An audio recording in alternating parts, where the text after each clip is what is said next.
Hello students, welcome to my channel Train Your Brain. Once again, I am ready to train your brain. Are you ready? Okay. So our today's topic is human eye. ये topic जो है वो class 8th and class 10th के लिए equally important है, तो हम एक साथ ही इसकी स्टडी कर लेंगे for class 8th and class 10th, क्योंकि ह्यूमन आई की जो स्ट्रक्चर है उसमें कोई भी अंतर नहीं आता है। आप चाहे क्लास 8 में पढ़ेंगे या क्लास 10th में पढ़ेंगे, तो हम आज एक साथ समझेंगे। यहाँ अपना टॉपिक शुरू करते हैं, ह्यूमन आई। आप सभी जानते हैं कि ह्यूमन आई जो है हमारा जो है एक बहुत ही इंपॉर्टेंट सेंस ऑर्गन है, जिससे कि हम अपने आसपास के वर्ड को, कलरफुल वर्ड को सेंस करते हैं। जितने भी कलर्स या इमेजेस हैं वो हम किससे सेंस कर सकते हैं? आईज से। अदर सेंस ऑर्गन्स भी होते हैं हमारी बॉडी में, लेकिन आई जो है सबसे डेलिकेट और मोस्ट इंपॉर्टेंट सेंस ऑर्गन है, क्योंकि अगर आईज नहीं होंगी तो हम अपने कलरफुल वर्ड को नहीं देख पाएंगे। इसीलिए आईज जो है एक बहुत ही इंपॉर्टेंट ऑर्गन है हमारे लिए। तो आज हम इसी की स्टडी करते हैं। तो आईज जो है वो हमारे फेस पर इन फ्रंट में 2 आईज होती हैं, और आईज जो है वो हमारे स्केलेटन में सॉकेट होता है उसमें प्लेस्ड होती हैं दोनों आईज, और ये जो है वो ग्लोब्यूलर होती हैं, यानी कि स्फेरिकल होती हैं शेप में, और इनका जो डायमीटर है अबाउट 2.3 सेंटीमीटर के करीब होता है। तो अब हम स्ट्रक्चर के बारे में बात करेंगे आईज के, फ्रॉम एक्सटीरियर टू इंटीरियर। तो सबसे पहले हम देखते हैं ना कि कैसी होती है, अबाउट ग्लोब्यूलर। तो ये एक शेप हम एक देंगे आईज को, इस तरह से हमारी आईज होती है, आईज की स्ट्रक्चर होती है आई की। और ये फ्रंट में थोड़ी सी क्या होती है, बल्गिंग होती है, थोड़ी सी उभरी हुई। ठीक है, तो ये इस तरह का स्ट्रक्चर होता है हमारी आई का। अब हम शुरू करते हैं इसकी स्ट्रक्चर। तो सबसे पहला आउटर मोस्ट पार्ट जो हमारी आई का होता है उसको बोलते हैं स्क्लेरा। ये जो व्हाइट कलर का पार्ट दिखाई देता है ना हमारी आंख में, उसको बोलते हैं स्क्लेरा। ये जो है स्क्लेरा जो है वो फाइब्रस स्ट्रक्चर होती है, फाइबर्स से मिलकर बना होता है, और ये हार्ड पार्ट होता है हमारी आई का, जो कि हमारी आई बॉल को प्रोटेक्ट करता है। स्क्लेरा के ऊपर एक थिन लेयर होती है ट्रांसपेरेंट। ये जो बीच वाला पार्ट जो ब्लैक ब्लैक आपको दिखाई देता है, जनरली ब्लैक जो पार्ट हमारी आंख में हमको दिखाई देता है, उसके ऊपर एक ट्रांसपेरेंट मस्कुलर फिल्म चढ़ी होती है, उसको बोलते हैं कॉर्निया। कॉर्निया जो है वो एक तरह से विंडो ऑफ द आई का काम करती है। कॉर्निया के बाद, कॉर्निया में आपको ब्लैक वाला जो पार्ट दिख रहा है हमारी आई में, उसको बोलते हैं आइरिस, वो कि कुछ इस तरह का होता है। ये अगर हम थोड़ा सा व्यू इस तरह से देखेंगे तो ये हमें दिखाई देगा, ये आइरिस होता है, इसमें इस तरह से लाइंस लाइंस सी दिखाई देती है। आइरिस का colour black, brown, grey, light green या फिर थोड़ा ब्लूइश सा भी हो सकता है। ये जीन पर डिपेंड करता है कि हमारी आईज का कलर कैसा होता है। तो इसको बोलते हैं आइरिस।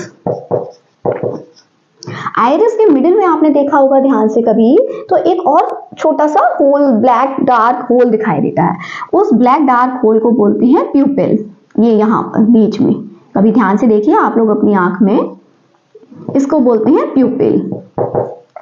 ये जो प्यूपिल है, इसी से होकर लाइट रेज जो है हमारी आंख में एंटर करती हैं। तो ये जो प्यूपिल है, आइरिस का काम क्या होता है कि प्यूपिल के में जो है वो जितनी जरूरत है उतनी लाइट को एंटर, यानी लाइट की एंटरिंग को रेगुलेट करते हैं आइरिस प्यूपिल के थ्रू। कैसे कि जब ज्यादा लाइट पड़ती है तो आइरिस जो है एक्सपैंड हो जाते हैं और प्यूपिल कॉन्ट्रैक्ट हो जाता है, जिस वजह से जो है एक लिमिटेड लाइट ही हमारी आंख में एंटर कर पाती है। और जब हम डार्क में या फिर शेड में होते हैं तो जो है आइरिस जो है वो कॉन्ट्रैक्ट हो जाते हैं और प्यूपिल का साइज बड़ा हो जाता है, जिससे कि परफेक्ट लाइट हमारी आईज में एंटर कर सके और फिर हम अपने आसपास की चीजों के इमेज को देख सकें। तो ये जो है आइरिस और प्यूपिल जो है आपस में कनेक्टेड रहते हैं इस तरह से। प्यूपिल के पीछे एक लेंस होता है। लेंस वही जैसे आपके ग्लासी लेंस होते हैं ना, तो ग्लास की तरह एकदम क्लीन क्लियर लेंस होता है। और एक बात है, ये लेंस जो होता है आई में, ये नेचुरल लेंस होता है, ये ट्रांसपेरेंट और नेचुरल मस्कुलर लेंस होता है और कॉन्वेक्स लेंस होता है ये। और इसलिए आईज जो है हमारी वो एक कैमरा की तरह काम करती है, क्योंकि इनमें भी लेंस फिट होता है। ये जो लेंस है वो सीलियरी मसल्स से जो है प्लेस्ड होते हैं, यहाँ पर जुड़े होते हैं ये दोनों तरफ से सीलियरी मसल्स से।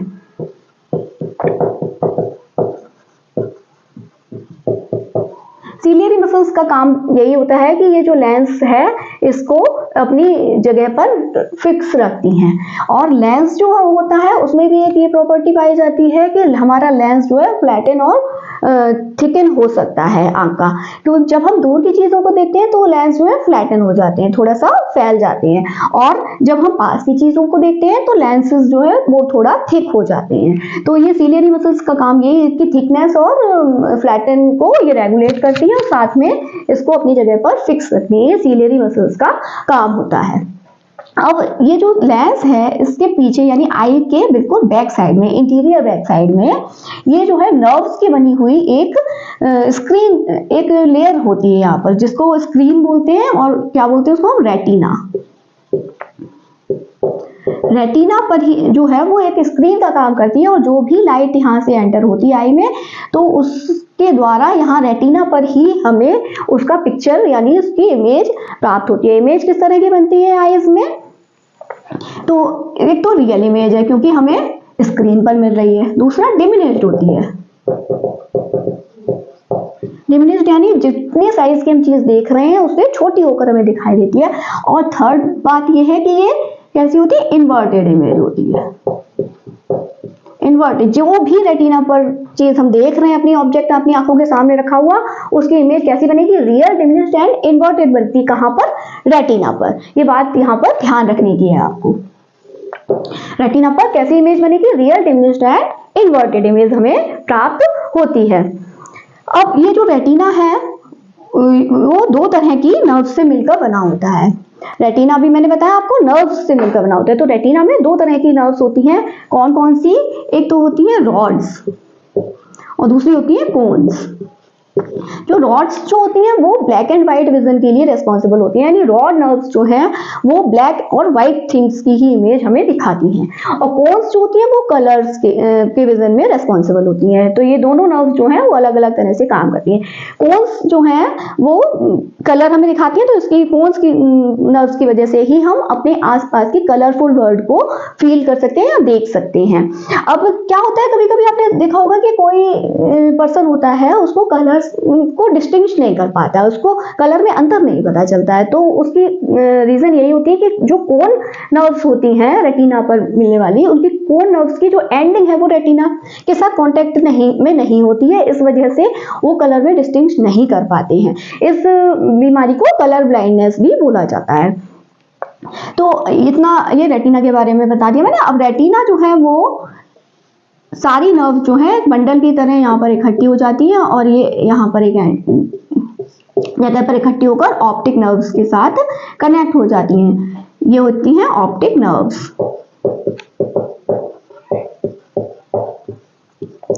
ऑप्टिक नर्व्स जो हैं वो जो भी इमेज रेटिना पर बन रही है उसको ट्रांसमिट करती है टू ब्रेन। रेटिना पर बनने वाली इमेज अभी मैंने बताया आपको रियल, डिमिनिश्ड एंड इन्वर्टेड होती है, लेकिन जो नर्व जो हैं वो इंटरप्रेट करती है जब ब्रेन को जाकर, तो उस इमेज को थोड़ा मैग्नीफाइंग कर देती है to real size and invert, उसको री इन्वर्टेड कर देती है। यानी री इन्वर्टेड करेंगे तो वहां हमारे ब्रेन को जो इंटरप्रेट हो रही है जाके वो कैसी होगी, सीधी इमेज जो वहां पर है वो ब्रेन को हमें पता चलती है। तो ये जो नर्व्स हैं ऑप्टिक नर्व्स के थ्रू जो ब्रेन तक इंटरप्रेट हो रहा है जो भी मैसेज यानी जो भी विजन हम कर रहे हैं वो कैसा होगा, री इन्वर्टेड हो जाता है और मैग्नीफाइंग हो जाता है टू नॉर्मल साइज। तो ये ऑप्टिक नर्व्स का काम रहता है ब्रेन के आगे पहुंचाना। अब एक पॉइंट और होता है यहाँ पर, रेटिना की ये जो रेटिना की एंडिंग है यहाँ पर, और ये जो ऑप्टिक नर्व्स की जंक्शन पर यहाँ पर होता है ब्लाइंड पॉइंट।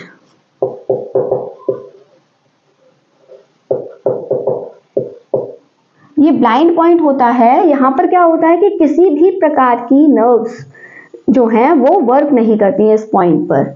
तो इस वजह से किसी भी इमेज, जो भी इमेज रेटिना पर बनती है, अगर वो रेटिना की जगह इमेज अगर बनेगी ब्लाइंड पॉइंट पर, तो वो हमें नहीं दिखाई देगी, क्योंकि ब्लाइंड पॉइंट पर किसी भी प्रकार की नर्व्स जो होती हैं वो फंक्शन नहीं करती हैं। ठीक है, तो इसीलिए ब्लाइंड पॉइंट पर हमें किसी भी तरह की लाइट का या किसी भी तरह की इमेज का एहसास नहीं होता है। तो कभी आपने देखा होगा कि डॉक्टर एग्जामिन करते हैं जब आपकी आंख को टॉर्च से, तो आपके बहुत पास जाके टॉर्च का फोकस वो आपकी आंख में डालते हैं, आंख को ऐसे देखते हुए उसमें एग्जामिन करते हैं, तो जो लाइट टॉर्च की होती है वो आपके ब्लाइंड पॉइंट पर ही पड़ रही होती है, इसीलिए आपको उस समय आपकी आंखें जो है किसी भी तरह की ब्राइट लाइट के प्रति सेंसेशन नहीं देती, क्योंकि वो जो ब्लाइंड लाइट पॉइंट पर पड़ रही है आपकी आई की, जो ब्लाइंड पॉइंट या ब्लाइंड स्पॉट बोलते हैं इसको, आपकी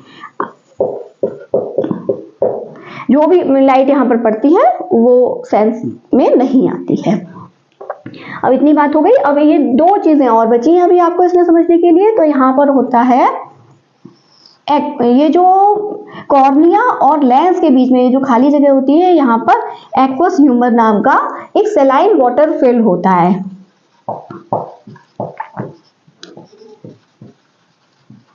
एक्वस ह्यूमर नाम का सेलाइन वाटर फिल होता है और ये जो पार्ट है आफ्टर लेंस एंड रेटिना के बीच का, बिटवीन लेंस एंड रेटिना, ये जो पार्ट होता है इसमें फिल होता है आपका विट्रियस ह्यूमर।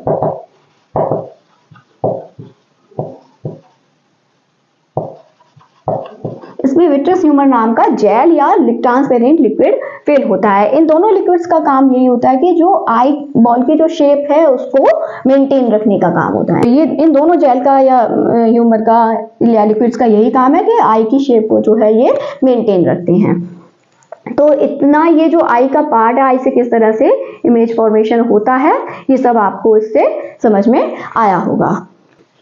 आई की स्ट्रक्चर समझने के बाद हमें अपनी आईज की केयर करने के लिए भी कुछ पॉइंट्स यहाँ समझ लेने चाहिए। हमारी आईज जो है बहुत ही डेलिकेट और इम्पॉर्टेंट पार्ट है हमारी बॉडी का, तो हमें इनकी केयर करनी चाहिए। तो सबसे पहले तो आप जब सुबह उठते हैं तो मॉर्निंग में आपको अपनी आईज को फ्रेश एंड कोल्ड वाटर से स्प्लैश करना चाहिए, जिससे कि आईज जो है आपकी आईज की हेल्थ के लिए अच्छा होता है। बट टू हॉट और too cold is bad for your eyes, तो आपको फ्रेश एंड कोल्ड वाटर ही लेना है। सेकेंडली, अगर आप सनलाइट में जा रहे हैं तो डायरेक्टली सनलाइट में आप बहुत ब्राइट लाइट में जो है डायरेक्टली ना देखें अपनी आंखों से। तो इसके लिए आपको अगर स्पेशली इन समर अगर आप ब्राइट लाइट में बाहर जा रहे हैं तो आपको सनग्लासेस कैरी करने चाहिए। अपनी आंखों की हेल्थ के लिए आपको ऐसे फ्रूट्स लेने चाहिए जो विटामिन ए रिच हो, जैसे कि मैंगो, पम्पकिन, पपाया, कैरेट, ये सब आपको अपने फूड में इंक्लूड करना चाहिए। अगर आपको कोई इंजरी हो रही है आंखों में या आंखों में कोई प्रॉब्लम हो रही है तो इमीडिएटली डॉक्टर से कंसल्ट करना चाहिए। और अगर आप ब्लैक बोर्ड पर नहीं देख पा रहे हैं तो आई चेकअप आपको ज़रूर करवाना चाहिए। और आपको अगर आप एयर कंडीशनर में ज़्यादा टाइम रहते हैं तो एयर कंडीशनर में ज़्यादा टाइम रहने से हमारी आंखों की कॉर्निया जो है वो कैसी हो जाती है, थोड़ी सी उसमें का मॉइस्चर कम होने लगता है, उसमें ड्राइनेस आने लगती है।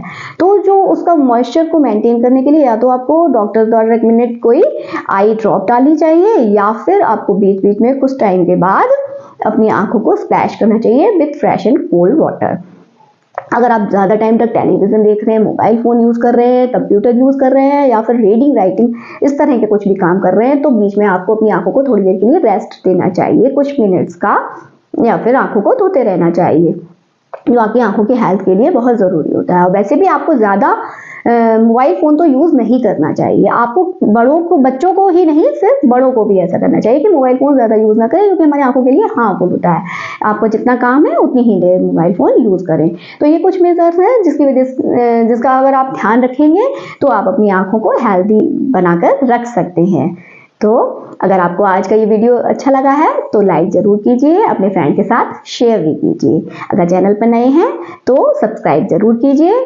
और अगर आपको ये वीडियोस अच्छे लग रहे हैं और आपको किसी और नए टॉपिक पर इंफॉर्मेशन चाहिए तो आप मुझे कमेंट करके बता सकते हैं, मैं आपके लिए वो वीडियो ज़रूर बनाऊंगी। तो मिलती हूँ नेक्स्ट वीडियो में, तब तक के लिए पढ़ते रहिए, क्योंकि पढ़ेगा इंडिया तभी तो बढ़ेगा इंडिया। नमस्ते।